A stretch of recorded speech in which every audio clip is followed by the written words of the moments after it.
Good morning, ladies and gentlemen, and welcome to the Scott Stedman podcast. It's a cold day. I'm actually in Ohio now, so I've just moved out of Virginia. I'm in my father-in-law's house in a little tiny room with a bunch of screaming kids in the background. So if you hear something, don't worry, they are all right. Uh, but but joining me is Micah Current, who's also in Ohio. How are you doing, Micah? I'm good. I didn't leave Ohio. I've been in Ohio. So Yeah. your kids are already up. They get up at 6 o'clock in the morning. Why do you think I'm always like, hey, let's record in the morning? Because I'm already up. I'm already caffeinated. I'm already ready to go. Oh, God bless you. Do your cats not wake you up at like 6 o'clock in the morning? Nope. They don't like go and like lay on your face and smother you, and you have to like go get off me. So so we have three cats Mm, and they can go anywhere they want in the house, but they don't sleep in our room. mm. We tried that early on and it was like it would be fine, 2, 3 o'clock in the morning. Boom, they would jump on our bed and jump on us. And I was like, that's not happening. So Yeah, they good job to set a boundary with those cats. Boundaries are good for yes. kids and for cats. So they sleep anywhere else, and most of the time when I get up, and which I get up pretty early most days, um they're sleeping like on the couch downstairs, or they're sleeping in their cat tree, or looking out the back door or something. But their cats are great; they take care of themselves. All right. So let us go ahead and talk about I thought you were going to say, "Let us pray," let us like the old school like the Church of God. like all pastors. Yeah, that's great, Cat. Let us Let pray. us pray. Uh, no, so again, we started this new segment. We didn't do it during our church communication one, except I made it kind of right in the middle with talking about the whole Ukraine thing. But Oh, before we dive into that segment, Scott, yes, we took a trip over the weekend. My wife and I took a day trip, and we actually listened back to this episode because we were talking about we weren't sure if we were able to get our point across, but I thought it went really well. But my wife, we got to the point where you were talking about the Ukraine announcement thing, and my wife, the look on my wife's face, if I could have took a picture and like put it on your social media or something, or put it on something to promote it, like her face was like, "Mm, that really happened. Yes, it did." yes, it did. Oh goodness. Oh wow. So, Michael, what was the weirdest thing that you experienced this week? Well, I don't know if it's um I think it kind of goes in line with you guys moving recently, and um being pastors and being pastors' kids and moving. Um, we moved a lot when I was a kid. Like I think my dad stayed an average about 7 years everywhere he was at. So in my life at least, there were two places that were um, significant to my growing up. So, like, I spent 7 years in one place and 7 years in another before going to college. And over the weekend, my wife and I took a day trip. Are you familiar with Coshocton, Ohio? Do you Yes. know where that is? Okay. Yes, absolutely. Yeah. So, my dad pastored at the Church of God in Coshocton for 7 years. And I think when we got there, I was either in third grade or had just finished third grade, and I was there until I finished middle school in eighth grade. So it's a cool little town. Uh, we took a trip. We went up there on Saturday and we drove.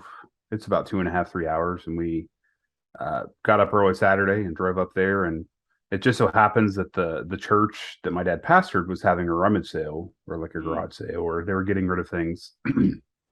And I reached out and I said, "Hey, I would love to see the church. I haven't been there since I was a kid. Would just love to see what it looks like, if it still looks the same, what changes have you made, et cetera, et cetera." And we got there and we drove around town, and I showed my wife where I went to school. I showed her where we used to live. I showed her, all these different places within that community. And then we went to the church, and it was just the whole day. I just kept saying, "This is weird. This is so weird," because like you get all these emotional flashbacks Mm-hmm. Oh of yeah. of being a kid again, and some things change, but some things don't, and some things just stay the same, and it's just a bizarre happenstance. And I go into the church and just flooded with these emotions. And I see all these well, my dad was there. They celebrated 40 years of ministry as a church, and they had this big celebration. And on their Christian education wing, they made this, like, I don't want to say a mural, but like they did like a kind of the history of the church, and they posted pictures or printed pictures of every pastor that had been there, right, from the start of the church to when my dad was there, and like the pastor and his wife, and under it, like the ministry of the church, the early years, and the ministry of the church while this pastor was there, and so on and so forth. And we got up to the point of where my dad was there, and they've continued that tradition, even after my dad has left, and they've pretty much just put a picture of every pastor that had been there. And so um, I've shared it on this podcast and others that I've recorded on that my mother passed away a little over a year ago. It was a year in July. Mm-hmm. And going into that church and seeing all these pictures of my mom, so Mm. healthy and so young and so like full of life, it was just a whirlwind of emotions. Wow. And it was great. It was like, I think it was needed from a healing perspective, just to Oh yeah. see my mom like in a healthy state. Um, the weird part of that is, so there's this weird, like, I don't know if any of that was weird, and it wasn't the No, weirdest thing. I think it's Um, yeah. go ahead. What were you gonna say? No, I was gonna say no. I think it is weird because I mean it is when you kind of go back to places that you haven't been to for years and you're able to kind of it's almost like opening up a time capsule and you're able to see Yeah. like all the stuff that was placed in it. But this one's like your life and the emotions and the things that you have. So and it's in some way it is a moment of healing, and that's okay to be able to Well, have in most those cases, feelings. pastors sometimes leave, and they don't leave on the healthiest of terms, Yeah. and they leave just to get out of there, or they've taken another job because they don't feel like they should be there anymore for one Hmm. reason or another. Um, you know, my dad was there for 7 years, and I don't remember. I was too young to know why he left. I know that he got another church and left after 7 years. But the weird piece was, I guess, it's twofold, right? The people that we reached out to, um, that were at the church that day, who let us in, let us see the church. They were there when I was a kid, and I thought that they were old then, and they're still alive. So like, it's just amazing to see the reflection of how um, young you see yourself and how old you think people are, and then like fast forward 20 years, and then they're still old, or they're really old at that point, and you're older. But the weird piece of it was, Scott, like, so we get there, we say hello, and people were super nice and super glad to see us, and they hadn't seen me in 20 years. Hmm. But my wife and I were walking around the church, and it was like one of the people, they were older, um, they like escorted me around the church, like they were afraid that I was going to do something. I don't know. It felt really weird. Mm. That they're like, here's the church, and here's this and this and this. And I was thinking, I'm like, my wife's like, why are they following us? Like, like they think we're going to take something or mess Yeah. something up. It seemed very territorial, right? Yeah. And um, that was weird. And then obviously we went and visited the community, and we ate there, and we walked around and did all those things. But it was just super weird because and Scott, I don't think most people understand that Yeah. because you've moved, I've moved, my wife is a military kid and has moved. We have just a different perspective on being in one place and going to another. And I think as I've gotten older, that's part of the reason I don't want to travel so much, and I don't want to move around, or I feel, feel like for the first time in my life I'm comfortable and I don't have to worry about moving again. It's Yeah. weird. It's just the weirdest feeling. So that was my little weird adventure over the weekend, and it's so different to go back to a church that your dad's pastored, and I'm sure, like, Scott, if you in 20 years you went back to Virginia and went to the church that you were at for 6 or so years, and like Yeah. to see how different it is, like you would probably like be flooded with all sorts of emotions as well. Hmm. Yeah. And even like that, like I was even Oh, what were we doing? It was sometime during vacation. We drove through Athens, Ohio, and I just thought, oh, I want to know if the Athens First Church of God is still there, because that was like one of the very first churches that actually like wanted me to be their pastor, and it just didn't work out. I kind of declined for a number of reasons, but I was just kind of curious. I'm like, oh, I want to know if they're still in existence, and found out they weren't, and it was just like, wow, that's kind of weird, stuff like that. Yeah, so my weird thing actually has to go back to communication, and not necessarily church communication, but communication in general. So it's probably been at least months, at least a bunch of months, that I told people that I was leaving Virginia. I'm moving to Ohio because I just got a position to work as a family ministries pastor in the Columbus, Ohio area. So, through those months, people would reach out, talk to me, we talk about stuff, and they'd say, hey, we're going to miss you, et cetera, et cetera.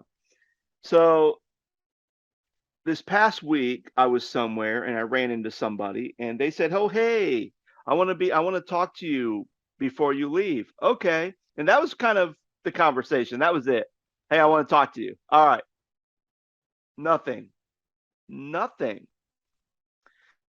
And then all of a sudden, after I loaded up the truck on Friday, packed everything up, the truck is gone. I'm now in my house blowing up the world's worst air mattress, and about to, get ready for bed. I get a text message saying, hey, do you have time to meet in person this weekend? And I had to write back and go, no, I'm leaving tomorrow. I don't know. So then they're like, okay, what would be better? Would it be better to text? Would it be better to call? And I haven't responded yet, because it's like, well, usually once I move to a new area, I always change my number. So not sure if I'm going to do it this time or not, since obviously things have changed where you don't really have to change your phone number anymore, because you're not getting charged for making long distance phone calls as much anymore. Scott, you're dating yourself. I know. So anyway, but then Isn't that weird too? Like when you leave a minute, we've never really talked about that, but like when you leave a ministry situation and people say, hey, they're going to miss you and this, that, and the other, and then it's like radio silence. And yeah, then like you leave, and then like 10 years later, if you go back for some sort of, homecoming service, a funeral, a celebration of anniversary of a church ministry, et cetera, some sort of big special moment in the church, like you come back and they greet you like you're a king or a queen. And it's like, yeah. you hated me 10 years ago when I pastored here. Well, you know that they say time kind of gives clarity, right? Well, I just think it's bizarre, but go ahead. Sorry. Yeah. So, but in contrast, there's another person who messaged me and said, hey, I know you're leaving. I want to talk to you. When are you leaving? So I respond back, I'm leaving this day. They respond back, okay, I know I'm taking some of my family out to visit family out in Maryland. I don't know if I'll be back in time to be able to talk to you, or you may be in the thick of it of packing and moving, but I would love to talk to you at some point. And it's like, okay, at least they knew, at least they said, hey, I'd love to talk to you.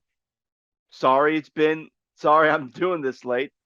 And so I felt like with that way, there was more of a clear communication of what was happening, instead of like, hey, I want to talk to you, and then just left it at that. Like, and I think that's kind of like going back to our church communication thing. I think sometimes, when we talked about the balance between not giving enough information or giving too much information, I think a lot of it is just show sincerity in your communication. Hey, I'd love to talk to you. What would be a good time this week? Don't say, hey, I want to talk to you, and just blank. Or, hey, we're having a church event. This is the day, this is the time, here's the reason why we're doing it, and please come out. It's going to be a great time. And then that's it. Like, so I think that when it comes to communication, you have to almost be, even if you don't really have a good relationship with someone, you almost have to be relational in your communication to be able to help build that bridge and to build that connectivity and to bridge that clarity in our communication. So anyway, that was my weird. moment in time in history or experience today. So speaking of other weird things, this is kind of how we were starting this conversation. So during the week last week, I saw that a church said that they were not going to be doing live services anymore, that they weren't going to be streaming it. They weren't going to be doing a digital service, that they were going to use those resources to do something else, but they were going to completely eliminate their live stream for their service. Micah, is it wise, or I guess, how do you think about that when churches say they're going to cancel their live stream services? And I think even deeper, what is the purpose of a live stream anyway for a church service? So, a couple of things. I feel like we have to break this down because Yeah. there are several different reasons, rationale, and both sides to the story. There are, reasons to do it, reasons to not do it, et cetera, et cetera. You sent me that, I think, a screenshot or something last week about this church that decided to just completely can their live stream programming. First, let me say I feel like that's a knee-jerk reaction. So, not to bring it back to COVID, because everybody lived through that. But I think that when the world shut down, when our country shut down, when churches shut down for the first time in history, and the only option that we had was to put some sort of video out there so people could connect with churches, it was absolutely necessary. I knew for the longest time that there were churches during COVID that didn't even do live streaming. Like, they just shut the doors of their church. They weren't live streaming before COVID. They didn't live stream during COVID, and they're not live streaming today. I've heard numerous pastors say, we're just going to stop live streaming because people aren't coming back to church and we want them to come back to church, so we're going to stop live streaming. And I don't think that that's the right attitude to have. Yeah. Because they're thinking, Scott, we're going to kill our live stream because people aren't coming back to church. And because we kill the live stream, those people are automatically going to come back to church. Yeah. Right. So, I feel like the people that weren't coming to church before COVID, during COVID, and after COVID had already made up their minds that they weren't going to come back to church. Right. It didn't have any bearing whatsoever whether your church was live streaming their services or not. Yeah. And I think that's a pretty crappy attitude to have. And I'm sorry to say that, but I feel like that's a pretty crappy attitude to have as a pastor, and a bad leadership mentality to think, oh, people are just sitting on their couches at home and they're not coming to church because we offer it online. And because we pull the plug on that, they're automatically going to come back to church. Right? Yeah. Yeah. So here, yeah. To further your question, I'm going to rant, I guess, right? I'm on a roll. But I feel like too much. You have a meeting you have to get to. Oh, it's fine. I got 45 minutes. I'm watching the clock. How many pastors I've watched preach over the years? Like, I still got time. We got second service. No, but like, there are numerous reasons to have live streaming. There are numerous reasons to not have live streaming.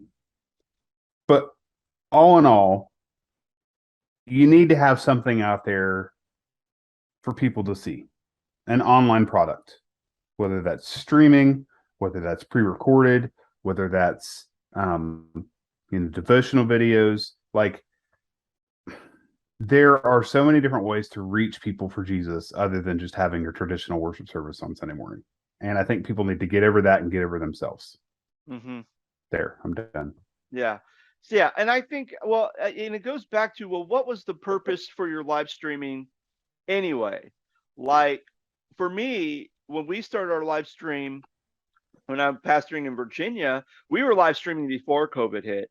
And Mm. kind of the vision or the mission of having a live stream was, hey, in case people are traveling from the church and they don't want to miss a service, especially if we're doing a good series that they're interested in, they can feel like that they don't have to miss something when we're doing a series.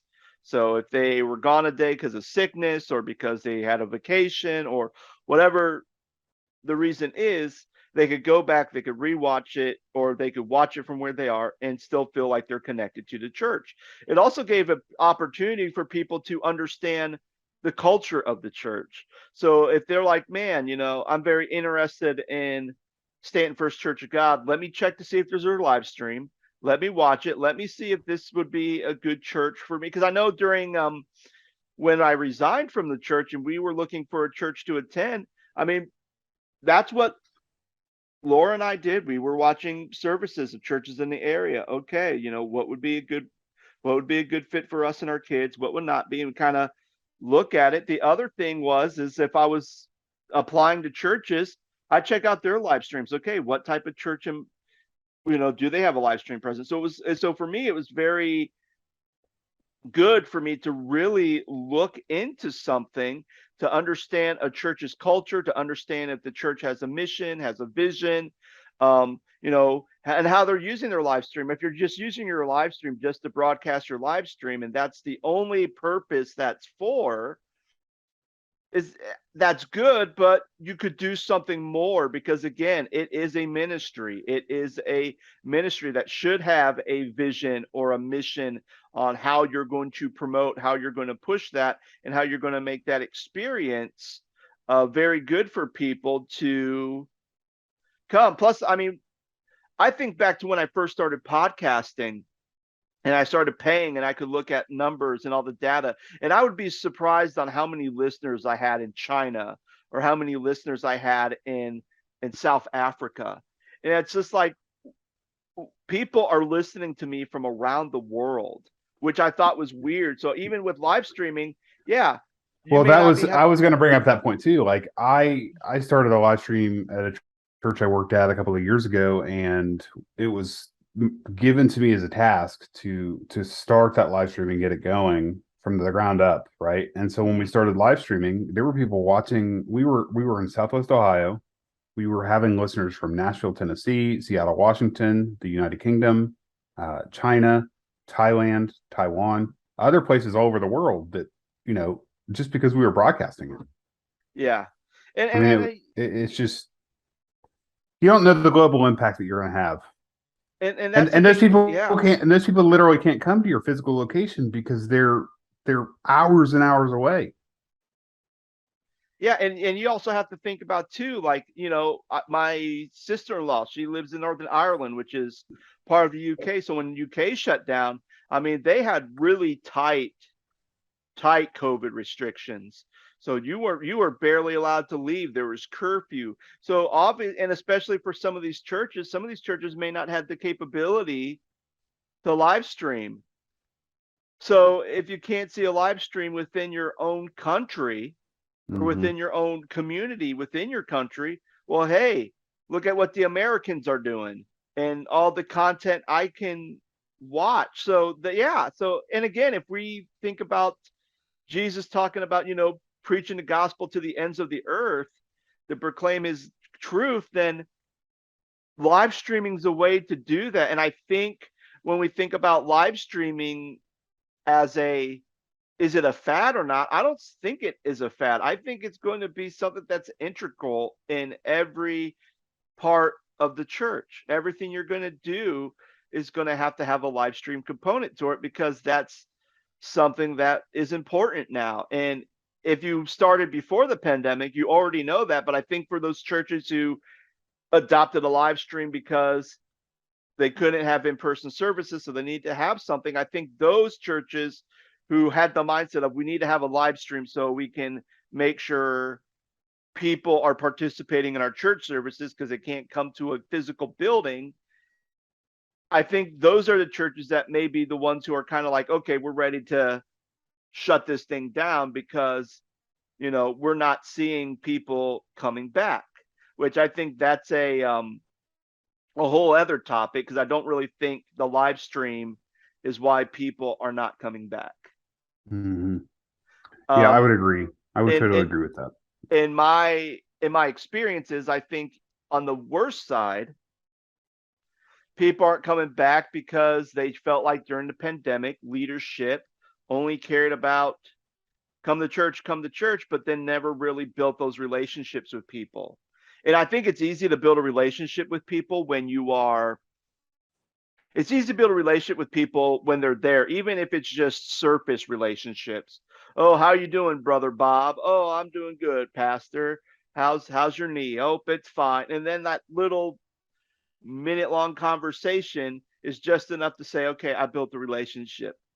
But then when you have to call Mhm. brother Bob on the phone and talk to him, and you're on the phone with him for 15, 30 minutes, that does something a little bit more to really say to them, to your church people, to your parishioners, to your church people, that you as a leader really care about them. And that was one of the first things before I started like really polishing up our live stream. First thing is I'm going to call every single person in my church and just go through the list and encourage my elders to call certain people and just talk with them and just see how they're doing during this live stream, because I know they want community. Um, and I think that's a problem. The other issue too is you may have some people who, even though COVID is still here, and I don't think it's going to go away at all, it's just going to be kind of part of everyday life. You still have some people who they have family members that are who, if they get COVID, it's still a life or death situation for them. So I think a lot of times they're not coming to church because they do have loved ones, or they may be caring for an ailing parent. And it's like, well, if I go to church and I get COVID, there's that. Which the other side of that excuse is, well, they could also be going out and eating at a restaurant too. And it's like, well, you could get COVID from there as well. So, so I don't want to dive too much into that. But I feel like that if you're a pastor and you know your people well, and this person's not coming to church because they have a loved one that does have, like, I don't know, MS, or maybe they have a loved one that served in Vietnam and they got sprayed or got hit with Agent Orange and their immune system is completely shot. Then I can see, okay, that's kind of why they're not coming, because if they get it and their loved one gets it who has Agent Orange, then it's going to be quite a battle for them to overcome COVID, especially if there's a new variant that's more aggressive than the other variants that we have. Um, so it's clear for us to say, and I'm going to assume, Mike, it's clear for us to assume that both you and I agree that live stream services, or having a live stream, is very important for the church. Um, when we think about live streams, in what ways have you seen live streams been great? And what times have you seen live streams have been completely awful? um, I think I want to go back for a second. Like Yeah. you mentioned, having something, right, is better than having nothing. And I think during 2020, when we were all trying to figure this out, I think the church I was working at the time put a plan into action, and there's more than one way to do ministry digitally, and it's more than just an experience on Sunday morning, right? Mm-hmm. So like we tried, I don't want to say to reinvent the wheel per se, but we were scattering to figure out, okay, what can we do to keep people engaged and keep people interested, because we didn't know how long, none of us knew how long this was going to go on. And so a couple of the ideas that we did what were called daily devotions with a staff member. And so each one of our staff members would log on to Facebook at 8 o'clock or 8:30 in the morning. And we would do a daily devotional on Facebook Live. That's one way to do a live stream. And it's not your traditional Sunday morning experience. I know that our youth pastor kind of did some goofy stuff with the students, like where he was filming himself, doing some crazy stuff, and it was funny, and he taught a Bible lesson and all these things. And then like for our Sunday morning experience, we pretty much took everything we did on Sunday and we just put it on one video, or like we put it on video and then I put it together, produced it, and edited it so that it would be available for people to see. So we just replicated what we were doing on Sunday morning. But I think all those things are necessary. That included video announcements and worship and online church intros and outros and slides and graphics and preaching. And one of the things we tried to do too is when whoever was teaching that week, we would try to move the location, right? Like they wouldn't just be standing in the pulpit and they wouldn't be just preaching every week. Some weeks we would put them in an office in the church, and some weeks we would put them in the children's ministry venue because the lighting was different and the backdrop was different. Some weeks we would, film that person in a living room of somebody's home because it was more cozy, right? Like, so we try to reinvent the wheel as much as possible when we were pre-recording worship. In reference to your question about live streams being great or awful, I'm kind of a nerd, that, because we talk about comic book stuff a lot. But like I take my nerddom, is it the right word, nerddom to a deeper level on Sundays. When I get home from church, I traditionally just get home and I'll throw YouTube on my TV and I'll just start watching live streams. I want to see what this church is doing. I want to see what this church's stage looks like. I want to see the transitions in worship, what they're doing and what songs they're doing and who's playing what, the instrumentation, and are they doing video announcements? Are they not? Are they doing lighting transitions? Are they doing a blended worship? Are they doing more contemporary? Are they doing 3 songs? Are they doing 6? Is it more spontaneous, et cetera, et cetera? But part of that, I would be lying if I said that part of the reason that I watch those live streams on Sunday is to see, if they sound good or not, if they look good or not. And part of this conversation, Scott, is that churches can and do have the ability to have a decent live stream, right? If they have multiple cameras, they're blessed to have that kind of situation, then great. If they have a switcher, then great. If not, if it's a single camera, it can be okay too. But my point in all this, as I'm continuing to rant on your second question, is that how are churches going to compete with churches like a Bethel, or churches like a Elevation, or churches like a Hillsong, or churches like, Jesus Culture, or other larger than life churches, really, that have amazing video equipment and people that are full-time staff members that's their job is to produce live stream and video content every week. And Crossroads, another church in Cincinnati where we live, they put stellar video content online. And so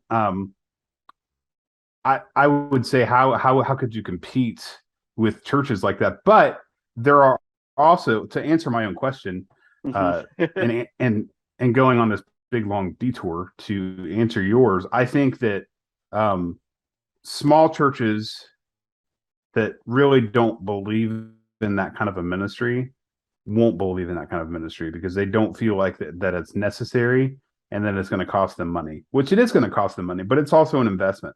Right.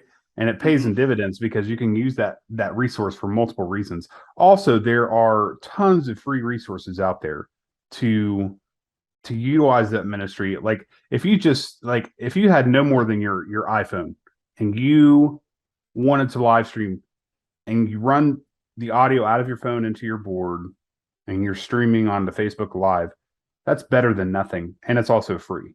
But if your church can afford a camera and do things like OBS and run OBS out of your board, and get a decent camera, and have ProPresenter or Media Chat or something like that, you can build lower thirds and overlays and things like that, so that it kind of makes you look like you know what you're doing, right? So like there are resources out there, but I will finally say that churches don't know what they don't know, right? So like if they don't have the volunteers, they don't have the resources, they don't have the camera, they don't have the proper sound equipment or the people to run it, then it's no wonder that it's not going to be good.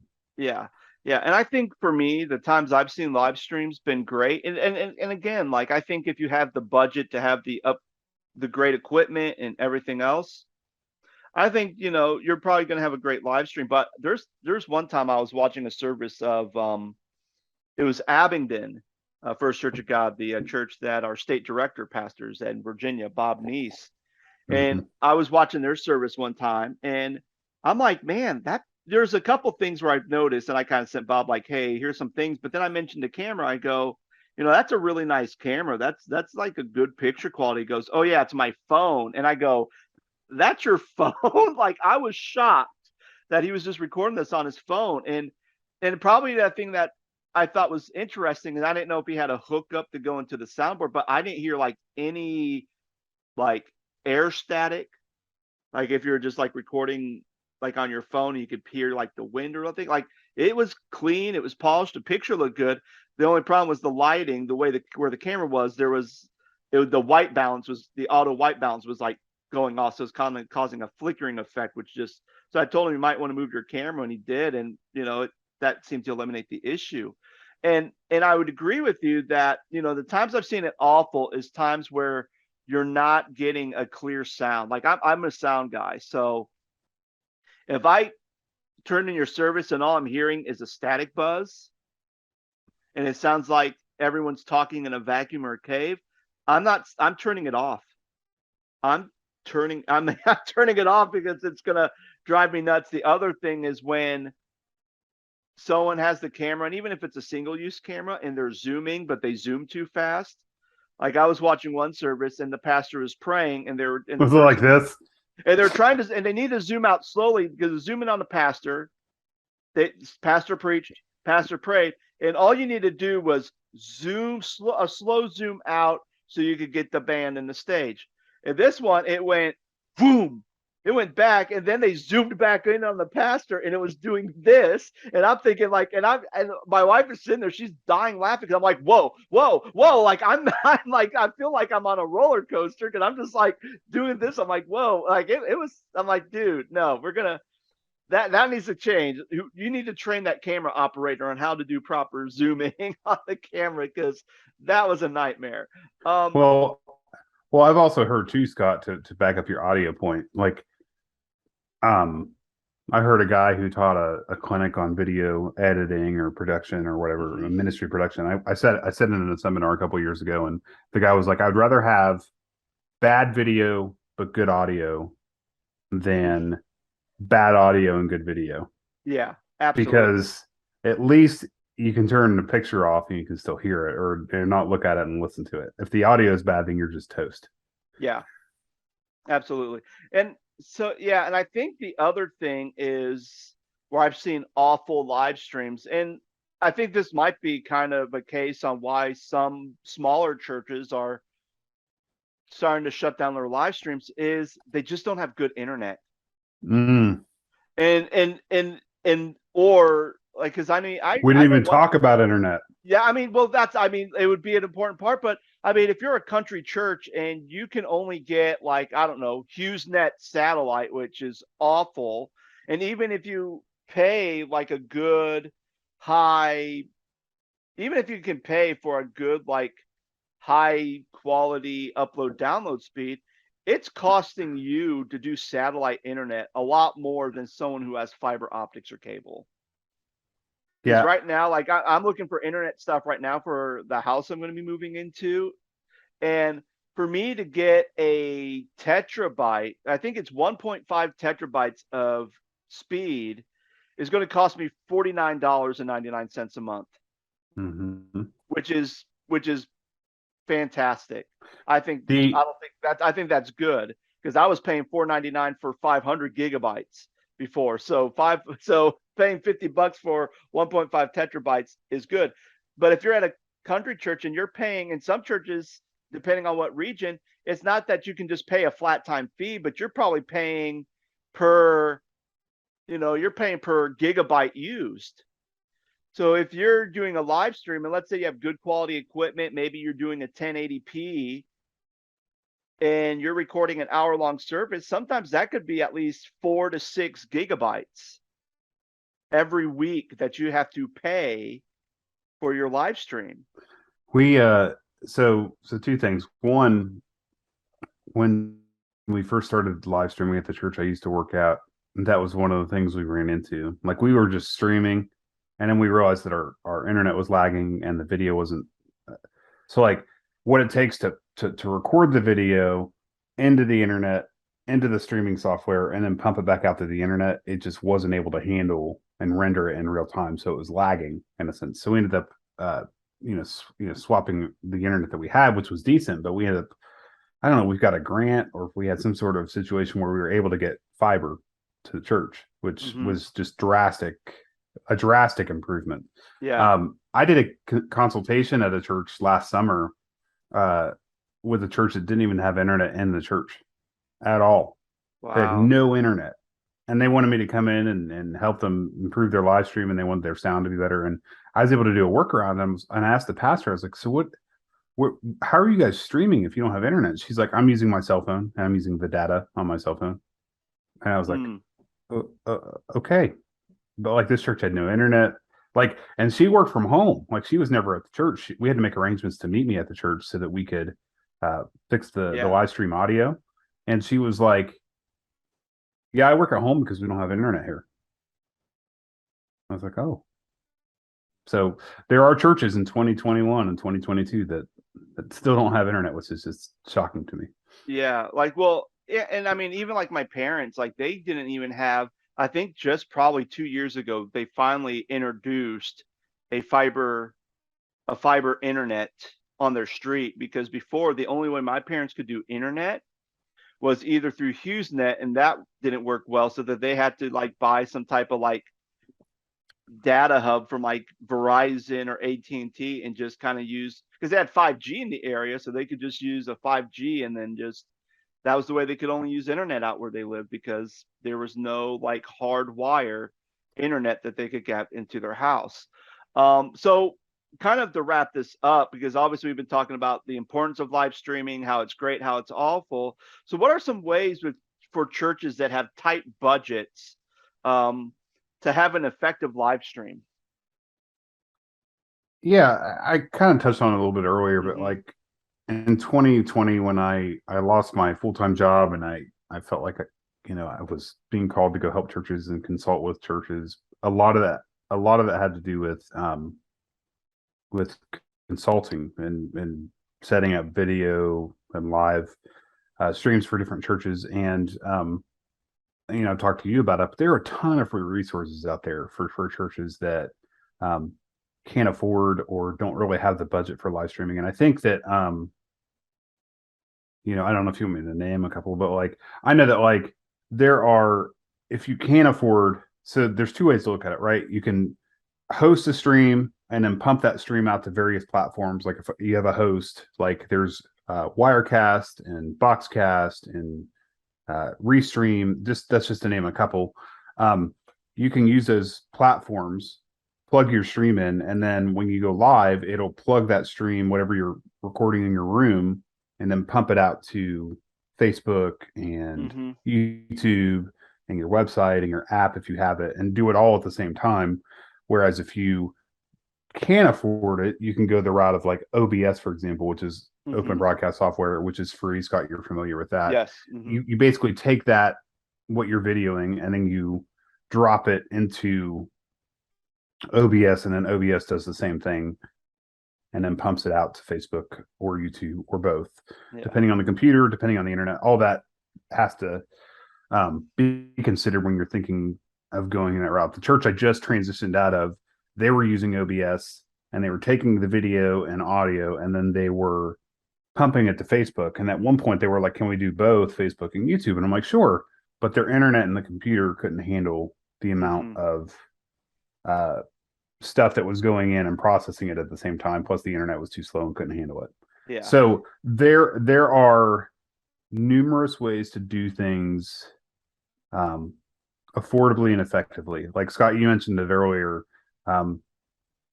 You can use a cell phone these days. The cameras are so good on cell phones now that you can legitimately live stream. I did a couple of video projects last summer I wasn't working full time in a church, so I didn't have access to some really nice cameras that I used to work with. So I have an iPhone 12 Pro Max, and the camera on that is absolutely stellar. So I was doing Mm-hmm. promo videos and video announcements and showing people how to live stream with their phones, and that's just free. The only thing you really need to do is buy an adapter and then run your left and right audio out of your board Mm-hmm. into your phone. Now you need some sort of an adapter because the iPhone has the Thunderbolt or the USB-C Yeah. input. No, Android has USB-C, We and have then we have the iPhone yeah, we have has. the Thunderbolt. Yep. So Yeah. the Thunderbolt, there's like a Thunderbolt to. There's this thing I call. My friend recommended it to me about a year ago. It's called the iRig. Are you familiar with that, Scott? Yes. Mm-hmm. It's basically a guitar audio interface. It's a portable interface that you can record guitar into like your phone with, but you can also use it for audio because if you plugged, out of your board just your main left and right into your iPhone, the audio is going to sound horrible. But if you have this interface and bypass that, then the audio is whatever's going into your main house sound into your Mm-hmm. board into your phone, and it sounds clean and it sounds good. And if you're okay with your audio in the house, it's going to sound the same online. So, Yeah. and that's free. So like literally you could, if you buy a cord coming out of your soundboard, buy that adapter, and then you just go live on Facebook, for example, that's free. Yeah. But if you have a bigger ministry and you have a situation like I've worked in the situation, Scott, where I worked at a church of almost 1,000 people. We had three really, really nice cameras and lenses that were like $7,500 a piece. Yeah. Like we had like $25,000 in cameras alone. And then Mm-hmm. we had switchers and we had video hubs and we had, streaming software, and we were streaming to Facebook and YouTube at the same time. And it was a big production, but they Yeah. put the money and they believed that it was a vital resource. So Yeah. I don't know And if that answers your question. I think that's good, and I would agree with all of that. There is ways you could do it on the cheap and still have an effective live stream. I think the thing I would add to that is if you're a church that you can't do live stream because you're one of those churches that your internet is awful. I mean, and it's like, well, we can't do a live stream because it just shuts down, or the picture it lags, it's pixelated, and everything just looks awful.